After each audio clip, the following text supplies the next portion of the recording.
충성된 사명 위에 세워진 아름다운 지위. 오늘은 직분자 선거가 있는 날입니다. 우리가 지난주 직분자 선거를 준비하면서 첫 번째 설교를 통해 직분자 선거는 하나님께서 우리 교회를 온전하게 하시기 위해서 주신 선물이다. 그래서 이 직분이 그렇고 선거를 통해서 그 하나님의 선물을 확인하는 이제 영적인 축제다라고 했습니다. 오늘 이제 10분 안수집사 10분, 이제 권사 20분, 또 협동안수집사에서 안수 1분을 우리가 이제 선출할 텐데요. 이 즈음에 우리 마음 가운데 질문이 있죠. 도대체 교회에서 안수집사와 권사를 세우는데 도대체 그분들의 역할이 뭐냐, 역할이 교회에서 뭐냐라는 질문. 그리고 그렇다면 어떤 분들을 과연 그 자리에 세워야 되느냐라는 질문이 당연하게 우리 가운데 있습니다.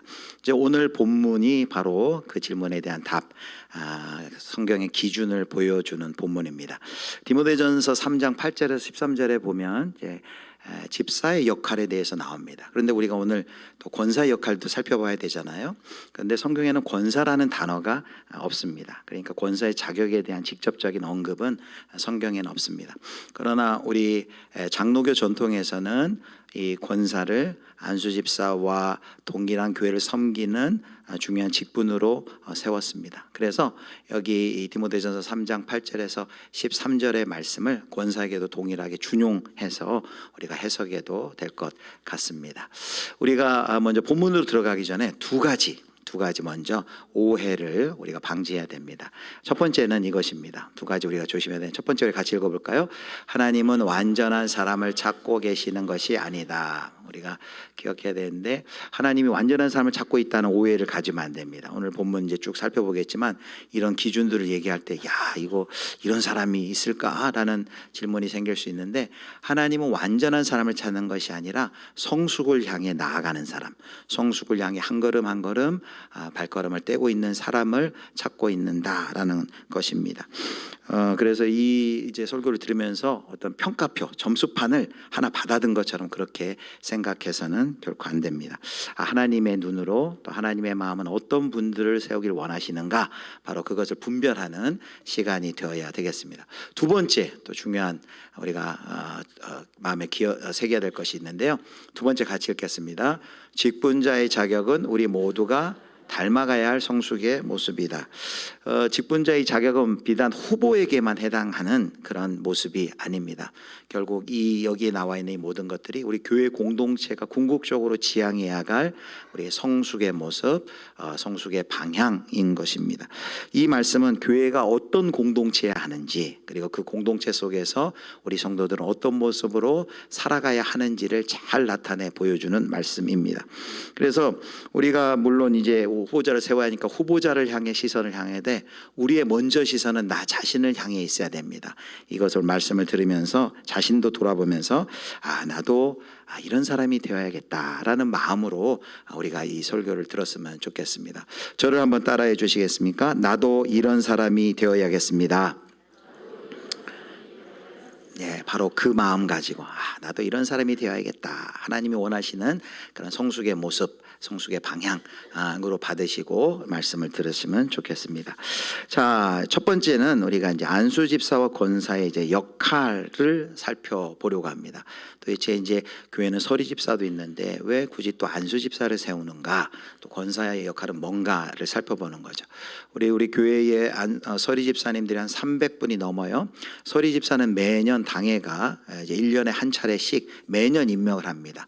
우리 교회에서는 1월 1일 송구영신 예배 12시 땡 하면은 이제 그때 공포를 하죠. 그래서 서리집사는 매년 이제 선출을 하는데 안수집사 권사는 이제 서리집사를 임명받은 지 5년 이상 되신 분들 중에서 당회가 임명하는 것이 아니라 성도들이 직접 오늘처럼 공동의회를 통해서 투표를 해서 3분의 2 이상을 얻을 때 이제 안수집사와 권사로 세워집니다. 사실 이 많은 공동체 인원 중에 3분의 1을 얻는다는 건 쉬운 일이 결코 아닙니다. 하나님이 교회에 필요한 일을 담당시키기 위해서 직분을 주시죠. 그래서 바로 이 직분자에게는 직무가 있습니다. 직무. 그래서 단순히 그냥 이 직분들의 이름만이 아니라 그 직분을 직분자로 세워주실 때는 하나님께서 주시는 직무가 있다는 것이죠. 그래서 우리는 어떤 자격 전에 그 직무, 역할이 뭔가를 살펴봐야 합니다. 우리가 보통 이제 장로님, 안수집사님, 권사님 이런 분들을 중직자라고 불러요. 중직자. 이 중자가 무슨 중자일까요? 무거울 중자죠. 무거운 책임을 가지고 있는. 그래서 교회에서 어떤 책임을 이분들에게 요청을 하는지, 이 역할이 뭔지를 우리가 함께 살펴보려고 합니다. 첫 번째는 우리가 이제 안수집사부터 살펴보겠습니다. 안수집사는 한마디로 얘기하면 이렇게 얘기할 수 있습니다. 긍휼과 섬김의 사역자다라고 할 수 있습니다. 이 집사라는 그 헬라어가 디아코노스라는 단어인데요. 이게 섬기는 자, 시중 드는 자라는 겁니다. 그러니까 이 자리는 높아지는 자리가 아니라 섬기는 자리, 종처럼 섬기는 자리가 이 집사입니다. 사도행전 6장을 보면 교회 안에 이제 구제의 필요가 있을 때 교회 일꾼을 세우는 모습이 나와요. 초대교회가. 그래서 초대교회 6장에 초대교회 집사 7명이라는데 사실 집사란 말은 없어요. 이제 일꾼을 세우는데, 그래서 그 6장 본문을 집사직의 직접적인 기원이다라고는 할 수 없지만 이 집사를 비롯한 직분자를 교회에서 세울 때 어떠한 태도와 모습으로 방향으로 세웠는지를 우리가 확인할 수 있어요. 어떻게 세웠냐면요, 교회 안에 소외되는 이가 없도록 하기 위해서 이 직분자를 세웠어요. 그 교회 안에 그리스도의 사랑이 모든 성도들에게 흘러가도록 하기 위하여서 세웠습니다. 그래서 우리 교단의 헌법에도 보면 집사의 직무를 이렇게 공식적으로 이야기합니다. 헌법에 나와 있는 집사의 직무를 제가 읽겠습니다. 집사의 직무는 목사, 장로와 협력하여 빈핍 공공한 자를 권고하며 환자와 갇힌 자와 과부와 고아와 모든 환난 당한 자를 위문하되 당회 감독 아래서 행하며 교회에서 수금한 구제비와 일반 재정을 수납 지출한다. 여기 한 3가지 정도로 집사직의 역할, 즉 직무를 우리가 확인할 수 있어요. 첫 번째는 뭐냐면 목회 협력자입니다. 목사, 장로를 도와 함께 협력하여라는 말이 있죠.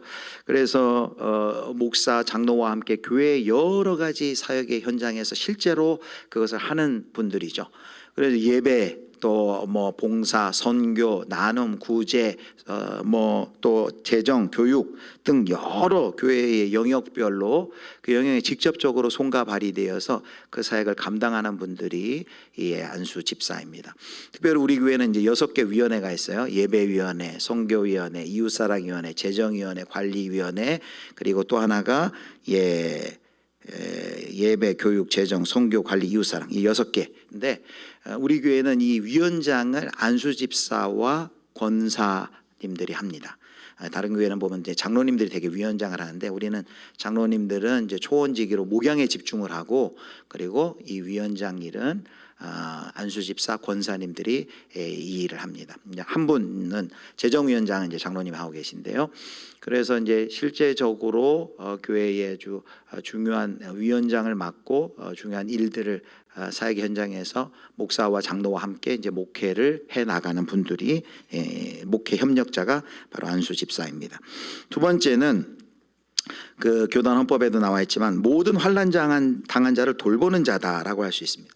교회 안에 늘 도움이 필요한 약한 지체들이 있죠. 병약한 분도 있고, 재정적으로 어려운 분들도 있고, 관계적으로도 어려운 분들이 있고, 혼자 울고 있는 분들도 있고, 그 모든 분들을 이제 돌보아야 되는데 안수 집사는 바로 그런 모든 환난 당한 자를 놓치지 않고 돌보는 긍휼의 사역자. 그래서 안수 집사가 누구냐 했을 때 긍휼의 사역자다라고 말을 합니다. 긍휼과 섬김의 사역자다.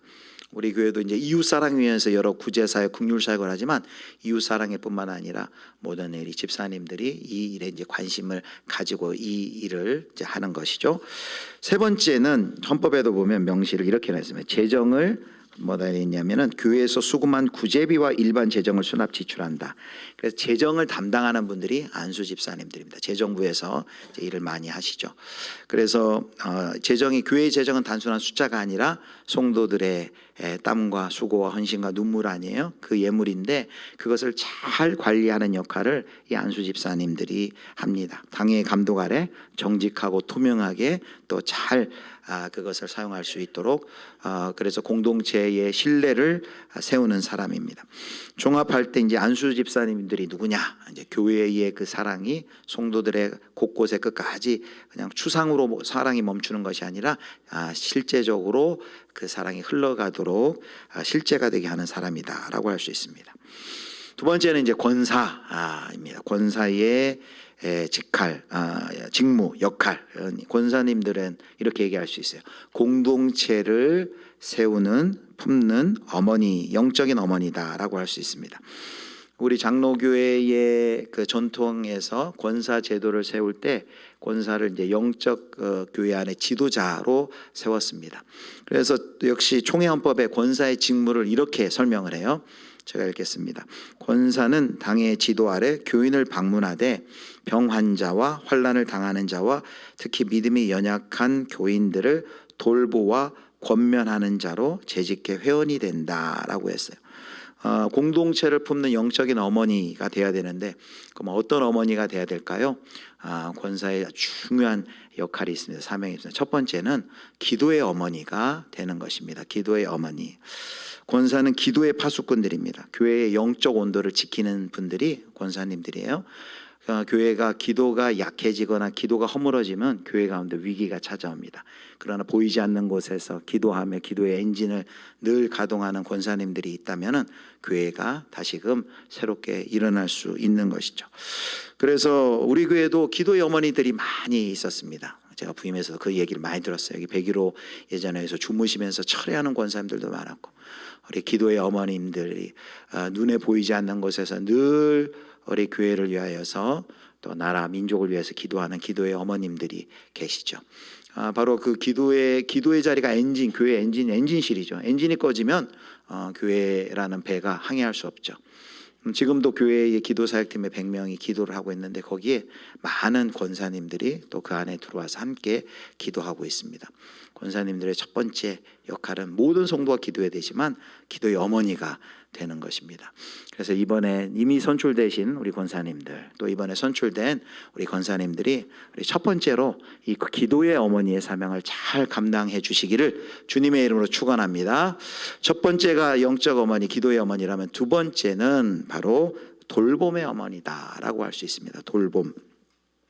아픈 성도를 찾아가고 그리고 낙심한 성도를 위로하고 또 믿음이 흔들리는 지체를 붙들어주고 사실 목회자들이 그런 일을 해야 되는데 다 하지 못해요. 다 그 손길이 닿지 않는 빈 구석이 많이 있습니다. 거기를 누가 채워주느냐? 바로 권사님들의 사랑과 관심으로 그 권사님들이 돌보아 주는 것이죠. 그때 교회가 건강하게 세워져 갈 수 있는 것이죠. 돌봄의 자리에서 우리 권사님들 돌봄의 어머니의 역할을 바로 해 주셔야 됩니다. 세 번째는 나눔과 헌신의 어머니입니다. 우리 예전에 저 어렸을 때 그 기억이 났어요. 아직도 새벽에 이렇게 자고 있는데 어머니는 어느덧 일어나가지고 칼질하는 소리 뚝뚝뚝뚝뚝 요리하는 소리 막 찌개 끓는 소리 나면서 어머니 일어나서 가족의 식사를 미리미리 준비하고 있잖아요. 또 어머니가 가족의 가사를 돌보지 않으면 가정이 힘듭니다. 마찬가지죠. 교회에 얼마나 많이 일이 있어요. 오늘도 이렇게 우리가 예배 마치고 식사해야 되는데 누군가 그 식사를 준비해야 되는데 우리 권사님들이 또 여기 식사를 준비하는 일, 봉사하는 일 하죠. 교회 곳곳 쓸고 닦고 그래야 될 곳이 많은데 누가 합니까? 많은 경우 권사님들이 그 역할을 감당하고 있는 것이죠. 그리고 필요가 누군가의 필요를 먼저 알아차리고 도움의 손길을 줘야 될 봉사하고 섬겨야 될 그 많은 자리 바로 그 자리에 우리 권사님들이 그 역할을 감당하는 거죠. 지난 1월에 전곡교회 경남에 있는 전곡교회 우리 단기선교 갔을 때 그때도 이제 권사님들이 많이 갔는데 그때 깜짝 놀랐어요. 우리가 단기선교를 자주 가본 게 아니고 오랜만에 가는 것인데 팀워크가 얼마나 잘 맞는지 뭐 음식 준비에서부터 뭐 프로그램 진행이나 또 방문하고 여러 가지 일들이 너무나도 또 좋은 팀워크 속에 진행되는 걸 보고 야 우리 권사님들 참 멋지다, 참 저력이 있다. 그래서 제가 완전히 우리 권사님들한테 반했어요. 너무너무 잘하시더라고요. 우리 그런 수고의 자리, 섬김의 자리. 우리 교회 학교가 이제 겨울 여름 성경학교 또 이렇게 자리를 또 수련원 같은 데 빌려야 되는, 요즘 얼마나 비싼지 몰라요. 재정이 뭐 청년부 같은 경우는 한번 사역하면 거의 1년 예산의 절반 정도를 쓸 정도로 많이 이렇게 듭니다. 근데 줄이는 방법이 있더라고요. 어떤 방법이 있냐면은 거기 가서 식당에서 이렇게 우리가 직접 식사를 하면은 굉장히 식대를 줄일 수 있습니다. 그래서 교육자 회의 시간에 저한테 물어보더라고요. 이게 가능하겠습니까? 그래서 당장 추진하라고. 왜? 우리에게는 권사회가 있다. 이 수많은 권사님들 이제 20분이 이제 또 들어오는데 걱정하지 말고 이제 밥 해 먹을 거 걱정하지 말고 그렇게 해라 하고 얘기를 해놨어요. 우리 권사님들이 잘 섬겨주기 때문에 아무 걱정이 없는 것이죠. 나눔과 섬김의 어머니입니다. 그래서 우리 권사님들 한마디로 한 영혼을 소중히 여기고 그리고 돌보고 기도하는 영적인 어머니가 우리 권사님들의 역할입니다. 그러므로 이 안수 집사나 권사나 우리 교회의 기둥과 같은 분들입니다. 교회를 든든히 영적으로 그리스도의 몸을 실제로 세워가는 분들이 이 분들이란 것이죠. 그렇다면 이렇게 귀하고 엄중한 일을 누가 감당할 수 있을까요? 바로 이제 우리가 살펴볼 디모데전서 3장 8절에서 13절에 그 자격이 나옵니다. 자, 오늘 본문의 자격을 이제 세 영역으로 나눠서 이해하면 좀 더 우리가 쉽게 이해할 수 있어요. 첫 번째는 신앙의 영역, 두 번째는 가정의 영역, 세 번째는 인격과 성품의 영역으로 우리가 분류해서 생각을 해보겠습니다. 첫 번째는 신앙의 영역이에요. 자, 신앙의 영역을 한마디로 이렇게 하겠습니다. 같이 읽어볼까요? 복음의 비밀을 붙들고 하나님 앞에 깨끗한 양심으로 사는 사람. 자, 9절에 이렇게 말합니다. 9절 우리 기절 같이 읽겠습니다. 깨끗한 양심에 믿음의 비밀을 가진 자라야 할지니. 자, 직분자는 무엇보다 신앙이 분명한 사람이어야 됩니다. 착한 사람, 성실한 사람, 사회적으로 평판이 좋은 사람인 것만으로 충분하지 않아요. 직분자는 신앙이 분명한 사람. 여기 뭐라고 표현했냐면 복음의 믿음의 비밀을 가진 자. 여기 믿음의 비밀이란 게 뭘까요? 어떤 신비스러운 체험을 한 사람을 이야기하는 걸까요? 이 믿음의 비밀이란 것은 바로 예수 그리스도의 복음을 말합니다. 예수 그리스도의 십자가와 부활 안에서 드러난 하나님의 구원의 진리. 그래서 단순히 그냥 교회의 집사와 권사는 교회를 열심히 하는 사람이 아니라 먼저 그리스도의 은혜를 알고 복음의 능력을 경험한 사람이에요. 더 이상 자기 의를 통하여 내가 살려고 하지 않고 하나님의 은혜에 붙들려 그 은혜가 필요한 것임을 고백하며 살아가는 사람이 바로 하나님의 은혜를 구하며 살아가는 사람이 바로 이 복음의 비밀을 가지고 있는 사람인 것이죠. 여기 복음의 비밀, 믿음의 비밀뿐만 아니라 그 앞에 보면 양심에, 깨끗한 양심에 그것을 가진 자라고 했습니다. 여기 양심이란 뭘까요? 바로 하나님 앞에서 내가 어떤 상태인지를 아는 내면의 영역인데요. 한마디로 이런 것이죠. 이 바로 직분자는 하나님 앞에 서 있는 것을 늘 인식하는 사람이에요. 우리가 사람 앞에서의 시선은 잘 인식하잖아요. 그런데 우리가 하나님 앞에 서 있는가를 늘 의식하며 고람되어 의식하며 사는 사람입니다. 사람 앞에 체면도 중요하겠지만 하나님 앞에 정직함을 중요하게 여기고 늘 그 하나님의 시선을 의식하며 사는 사람. 이번에 이제 후보자를 세우는 과정 가운데 이렇게 전화하고 확인하고 이렇게 세우는데 어떤 후보자가 그런 고백을 하는 걸 제가 들었어요. 사람이 시키는 일이면 거절할 수 있겠는데 이걸 하나님이 나를 부른다 생각하니까 거절하기가 어렵더라라는 이런 얘기를 하더라고요. 귀한 태도입니다. 내가 하나님 앞에 서 있다라는 그 마음, 그것이 바로 깨끗한 양심이라고 할 수 있습니다. 자, 10절입니다. 10절 우리 같이 읽겠습니다. 이에 이 사람들을 먼저 시험하여 보고 그 후에 책망할 것이 없으면 직분을 맡게 할 것이요. 자, 여기 먼저 시험하되, 직분자들 먼저 필기 시험 보란 얘기일까요? 또 면접 보란 얘기일까요? 여기 먼저 시험하되라는 것은 이런 뜻입니다. 시험하여 보고라는 것은 급하게 세우지 말라는 거예요. 잠깐 보고 판단하지 말라는 거예요. 시간을 두고 바라보고 저분의 저 지금의 열심이 잠깐인지 시간이 지나도 믿음의 진실함이 드러나는지 그 사람의 믿음이 삶과 말이 일치하는지 진짜인지 공동체가 신뢰할 수 있는지 시간을 두고 그분을 지켜보고 판단을 하라라는 것입니다. 여기 10절에는 방금 읽은 거는 이런 표현이 있죠. 책망할 것이 없으면 있습니다. 책망할 것이 없으면, 이 말도 중요한데요. 이거는 완전 무결한 사람을 말하는 게 아닙니다. 책망할 것이 없다라는 것은 죄 한 번도 지어보지 않은 사람을 찾으라, 이런 뜻이 아닙니다. 책망할 것이 없다는 것은 이런 뜻입니다. 공동체가 합리적으로 지속적으로 문제를 제기할 만한 삶의 반복적 결함이 없는 사람. 다시요. 공동체가 합리적으로 지속적으로 삶에 문제를 제기할 만한 삶의 반복적인 결함이 없는 사람을 뜻합니다. 즉 완벽한 성인군자를 찾으라는 것이 아니라 바로 공동체 앞에서 삶이 신뢰할 만한 사람이어야 한다는 것입니다. 그러므로 이제 우리가 신앙의 영역을 살펴봤는데요. 신앙의 영역을 요약하면 분명합니다. 바로 예수 그리스도의 복음을 붙들고 살고, 하나님 앞에 정직하고자 하고, 그리고 시간이 지나도 믿음의 신실함이 삶 속에서 드러나는 사람. 그래서 직분자는 앞서서 열심히 일하는 사람, 봉사하는 사람 이전에 먼저 하나님 앞에 바로 서 있는 사람이어야 된다. 이것이 바로 신앙의 영역에서 우리가 바라봐야 할 관점입니다. 두 번째는 가정의 영역이에요. 가정의 영역은 한마디로 이렇게 얘기할 수 있습니다. 우리 같이 읽어볼까요? 집에서도 신실한 사람. 직분자는 교회에서만이 아니라 가정에서도 신실한 사람이어야 됩니다. 왜냐하면 가정에서는 그 사람의 진짜 모습이 나타나거든요. 교회에 와서는 조금 가릴 수 있어요. 그러나 가정에서는 가릴 수 없습니다. 교회에서는 경건해 보이는데 집에서는 전혀 다르다?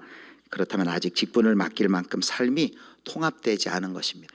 교회와 가정에서의 모습이 한결같아야 합니다. 여기 그냥 하나님의 남편이라는 것은 단순히 형식적인 혼인 상태만을 말하는 것이 아니라 가장 나와 가까운 사람들과의 관계 속에서 어떤 사람인가, 신실한 사람인가를 묻는 것입니다. 결혼과 가정 안에서 책임감 있게 살아가는 사람, 또 언약적 관계에 충실한 사람을 지칭합니다. 자기 집을 잘 다스린다는 것은 군림하고 누리는 것이 아니라 오히려 책임 있게 돌보고 사랑으로 이끌고 가정을 복음의 질서 위에서 잘 세우는 그런 사람을 뜻하는 것이죠. 그래서 가정은 우리에게 첫 번째 공동체예요. 가정은 첫 번째 목회지입니다. 집에서도 신실한 사람이 가정에서도 신실할 수 있습니다. 그러므로 직분자를 세울 때 우리는 교회 안의 모습만 보면 안 되고 그분이 가정에서의 모습은 어떤가 쉽지는 않겠지만 우리가 그걸 확인을 해봐야 됩니다. 실제로 몇 년 전에 어떤 교회 임직을 하는데 우리 아버지는 절대 안 됩니다 하면서 아들 딸들이 반대한 경우가 있었어요. 이제 다른 그 교회에 그런 일도 있습니다. 그래서 집에서도 믿음의 향기가 풍겨 나오는가, 그것을 확인하는 것이 바로 가정에서의 영역, 가정에서의 믿음의 신실함입니다. 세 번째가 이제 본문에서 가장 많은 비중을 차지하는데요. 우리 세 번째 인격과 성품의 영역에서 보겠습니다. 같이 읽겠습니다. 성숙한 성품으로 공동체를 세우는 사람. 자, 8절은 이렇게 말합니다. 직분자의 자격 8절 같이 읽습니다. 이와 같이 집사들도 정중하고 일구이언을 하지 아니하고 술에 임박이지 아니하고 담하지 아니하고. 첫 번째 정중하고, 저 사람 참 정중하다 이런 표현인데 점잖다 이런 뜻이 아니라요, 정중하다라는 것은 공동체가 그 사람을 볼 때 신뢰와 존중을 느낄 만한 인격의 무게가 있는 사람, 이런 뜻이 있습니다. 말이 가볍지 않고 태도가 경솔하지 않고 삶의 인격과 믿음의 무게가 있는 사람을 정중하고라고 표현합니다. 또 일구이언을 하지 아니하고, 언어의 영역이죠. 일구이언하지 않고 우리가 말 그대로 다른 말 한 입으로 다른 말 하는 것이 아니죠. 사람에 따라 상황에 따라 말을 바꾸지 않는. 왜 이 덕목이 중요할까요? 공동체는 말 때문에 시험에 들고 말 때문에 또 신뢰가 허물어지고 와야 될 수 있습니다. 그런데 직분자가 앞에서는 이 말 뒤에서는 저 말을 한다면은 이중적인 말은 공동체를 혼란 가운데 빠뜨릴 수밖에 없겠죠. 그래서 교회가 신뢰로 세워지는데 바로 말이 흔들리면 공동체로 흔들리기 때문에 일구이언을 하지 아니하고가 나옵니다. 세 번째는 술에 임박히지 아니하고 이렇게 되어 있습니다. 세번역 성경에는 술에 탐닉하지 아니하고, 그리고 쉬운 성경에는 술 마시고 흥청대지 아니하고라고 되어 있어요. 흥미롭게 성경에는 술에 긍정적인 면 부정적인 면이 다 나와요. 둘 다 나오는데, 그런데 술을 즐기라라는 긍정적인 측면보다는 술을 마시는 것에 대한 경고가 비교할 수 없을 정도로 많이 나옵니다. 왜냐하면 술은 절제하지 않았을 때 문제점과 폐해가 얼마나 큰지를 하나님께서 잘 아시고 우리에게 오히려 부정적인 명령을 더 많이 주시는 것 같습니다. 대표적인 경우가 술 취하지 말라 이는 방탕한 것이니 오직 성령으로 충만함을 받으라. 에베소서 5장 8절 말씀과 같은 것이죠. 술 마시는 것이 죄요? 라고 이제 묻는 분들이 있습니다. 술을 마시는 것이 구원과 직접적인 관계는 물론 없습니다. 그리고 술 마시는 것 자체가 죄는 아닙니다. 그러나 술은 우리가 거룩한 삶을 사는데 방해가 되고 죄의 통로로 쓰임받을 수 있습니다. 특별히 한국 사회처럼 왜곡된 술 문화 그리고 강요된 그런 회식 문화, 술 문화 이런 삶 이런 사회 분위기 속에서 우리가 거룩하고 술을 마시면서 거룩하고 경건한 삶을 산다는 것이 적어도 한국 사회에서는 쉽지가 않아요. 부단한 노력을 필요로 합니다. 특별히 이제 한국 사회에서 이 금주와 금연, 아니 우리 한국 기독교에서 금주와 금연의 역사는 140년의 역사가 있어요. 그 긴 줄거리가 있어요. 그래서 이 140년의 역사 속에서 이미 불신자들도 교회 다니는 사람은 금주와 금연을 한다라는 생각을 가지고 있습니다. 그들이 가진 시선이 있어요. 그래서 우리가 이 문제까지 생각하며 직장 속 사회 속에서 기독교인을 보는 시각까지도 우리가 고려하면서 종합적으로 우리가 술로 인하여서 우리가 경건을 해치지 않도록 우리에게 지혜가 필요합니다. 그리고 단순히 여기 술에 임박히지 아니하고는 단순히 그냥 음주만을 뜻하는 것이 아니라 조금 더 넓게 여기 무엇인가에 붙잡혀 자유를 잃지 않는 사람이다. 우리가 그렇게 읽어도 좋습니다. 무엇인가에 붙잡혀 자유를 잃지 않는 사람. 술에만 붙잡혀 자유를 잃지 않는 것이 아니라 우리가 뭐든지 붙잡힐 수 있죠. 중독으로 나아갈 수 있죠. 돈에 붙잡힐 수도 있고 쾌락에 붙잡힐 수도 있고 권력, 명예, 게임, 여러 가지 취미 중에서도 그것 때문에 생활을 영위하기 어려울 정도로 그것에 중독되어 있거나 그것에 매여 있다면은 공동체를 안정되게 섬기기가 어렵겠죠. 직분자는 성령 안에서 절제할 줄 아는 사람이어야만 합니다. 예수님 외에 아무 것에게도 붙잡히지 않는, 그래서 예수님만이 나를 붙잡고 다스리고 성령께서 나를 다스리도록 나를 내어주는 사람이 직분자인 것이죠. 다음은 이제 더러운 일을 탐하지 아니하고인데 무슨 뜻일까요? 돈 앞에 깨끗한 사람, 특별히 부끄러운 방식으로 이익을 취하지 않는 사람이란 뜻입니다.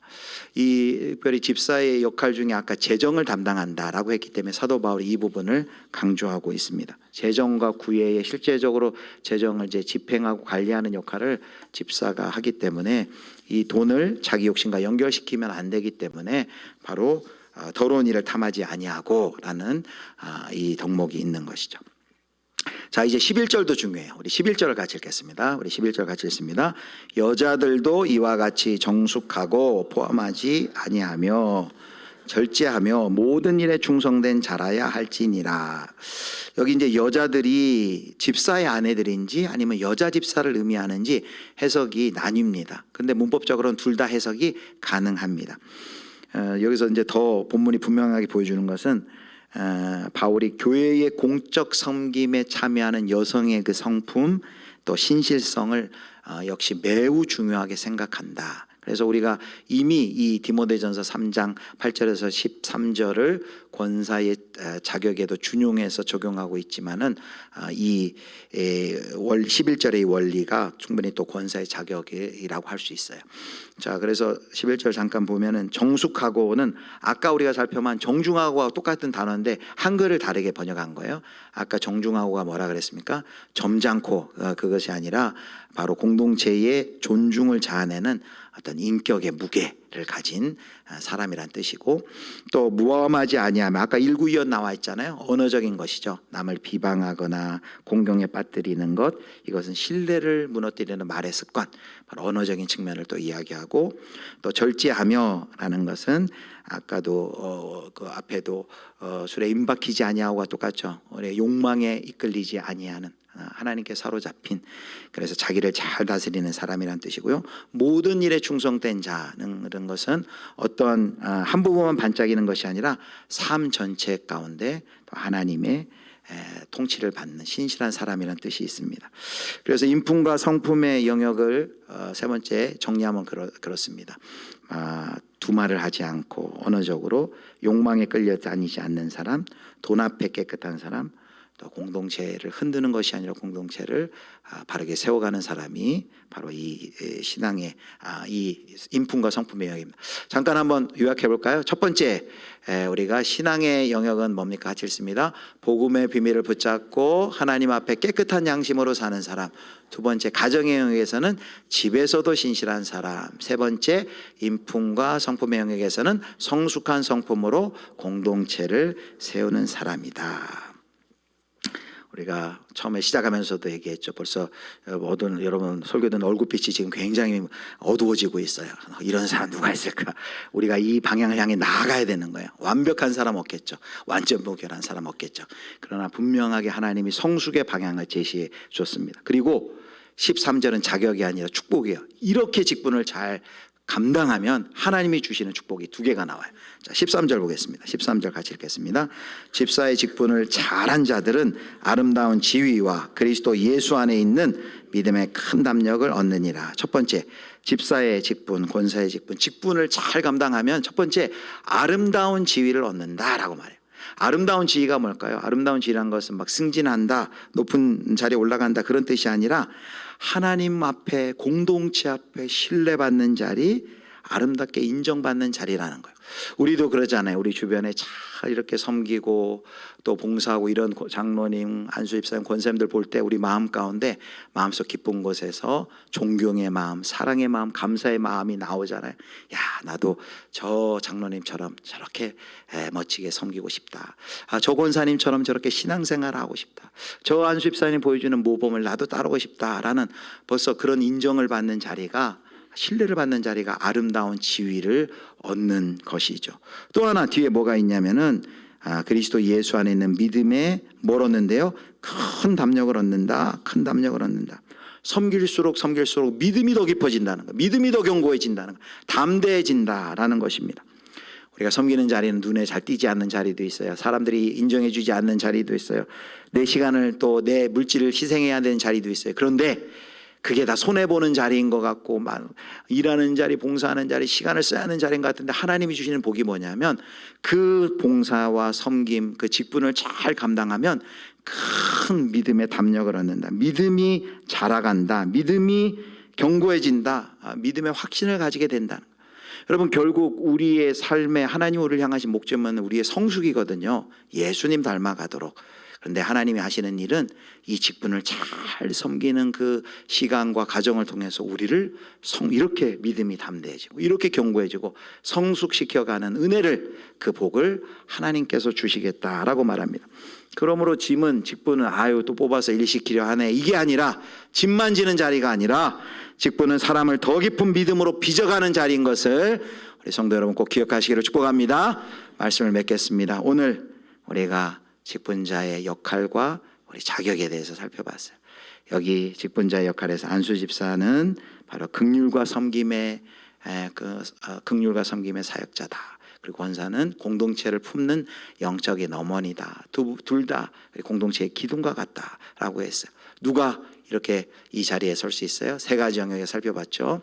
우리 가정의 신앙의 영역, 바로 복음의 비밀을 가지고 있는 사람, 그리고 가정의 영역, 가정에서도 신실한 사람, 그리고 인품과 그리고 성품, 인격과 성품의 영역에서 공동체 신뢰를 받을 수 있는 사람이라고 살펴봤습니다. 그러므로 우리 오늘 다시 한번 완전한 사람, 완전 무결한 사람을 찾는 것이 아닙니다. 복음을 붙들고 자라가려는 사람, 그리스도 예수 안에서 성숙을 향해 발걸음을 계속해서 내딛고 있는 사람을 찾으라는 거예요. 그래서 오늘 우리의 선택이 바로 사람의 눈이 아니라 이렇게 말씀의 기준 위에 서게 되기를 축복합니다. 세워지는 분들은 이제 이 직분을 통해 하나님이 나를 이 귀한 섬김의 자를 불러주셨구나 감사하면서 기쁨으로 더 낮아져 섬기시고, 혹 세워지지 않는 분들도 결코 떨어진 것이 아니라 여전히 교회를 함께 세워가는 동역자임을 기억하시기를 바랍니다. 하나님은 완전한 자가 아니라 하나님께서는 자라가는 자를 사용하신다는 것을 기억하고, 그리고 오늘 이 말씀의 기준이 오늘 후보자들에게만 해당되는 말이 아니라 궁극적으로 하나님께서 우리 모두로 공동체를 이런 모습으로 지금 성숙을 시켜 나가시려고 해요. 신앙과 가정과 그리고 인격과 성품에서. 그래서 우리 전체를 향하신 하나님의 말씀인 것을 기억하면서 우리 온 성도가 함께 바로 이 말씀 안에 말씀의 기준대로 자라가는 은혜가 있기를 주님의 이름으로 축원합니다.